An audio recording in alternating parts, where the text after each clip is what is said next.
كشف أعضاء بلجنة حراك الريفي من خلال صفحاتهم الفيسبوكية عن اعتقال السلفي الحداثي المعروف فيسبوكية المرتضى عمراش قرب ملعب ميمون العرسي مغرب اليوم السبت.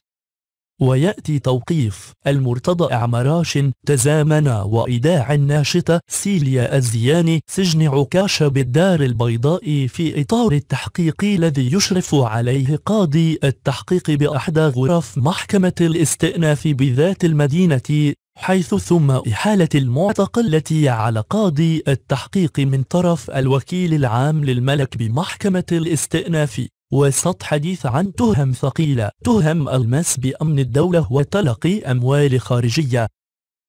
ووفق مصادر مطلعة فمن السابق لأوانه تأكيد خبر إحالة المرتضى عمراش على الفرقة الوطنية للشرطة القضائية بالدار البيضاء وبباقي قيادي الاحتجاجات، حيث أن السلفي الحداثي سبق وأن وجهت له تهم خيانة الاحتجاجات بعد حضوره اللقاء التواصلي الذي عقده الوفد الوزاري مؤخرا بعمالة الحسيمة مع فعاليات المجتمع المدني بالحسيمة.